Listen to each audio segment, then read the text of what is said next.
In this lecture, I'm going to show you linting in action. So let's start by writing some invalid code like this. Print, space, with no parentheses, and then hello world. Earlier I told you that print is a built-in function, and whenever you want to use or call a function, you should always use parentheses.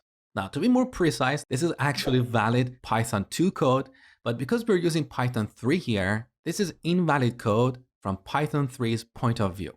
So now when I save the changes, you can see this red underline here. Let's hover our mouse over this underline. You can see this tooltip.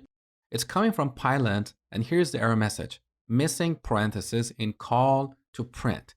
Did you mean print with parentheses? So this is the benefit of linting. As you're writing code, you can see potential problems in your code. You don't have to wait to run your program to see these errors. So now, if we put parentheses here and save the changes, you can see that red underline is gone. Let's look at another error. Let's type 2 plus and then save the changes. Earlier, we ran this code in Python interpreter's interactive shell. There, we got a syntax or grammar error.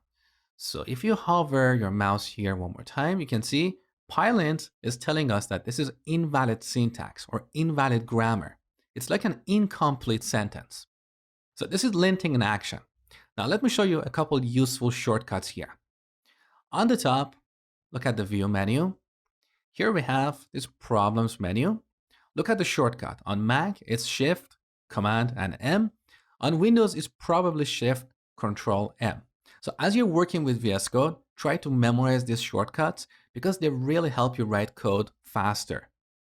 Now let's take a look at this problems panel. So this problems panel lists all the issues in your code in one place. So if you have an application with multiple files, this is really useful because some of those files may not currently be open.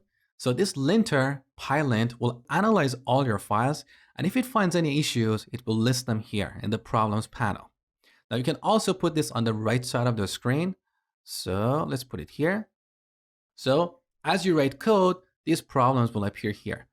Now let's fix this issue. So I'm going to add 3 here, save the changes, and you can see the problem disappeared. And one last thing before we finish this lecture. Once again on the top, let's go to the view menu. The first item is command palette. This is a very important feature in VS Code. Once again, look at the shortcut that is Shift, Command, and P on Mac or Shift, Control, P on Windows. With this command palette, you can execute various commands in VS Code. If you type lint here, you can see all commands related to linting.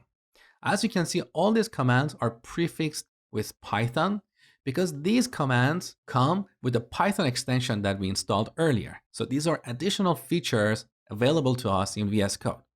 The first command here is select linter. In this list, you can see various linters available for Pylint. So as you're reading tutorials or talking to other people, you will hear about linters such as Flake 8, MyPy, Pep8, and so on. Different developers prefer different linters.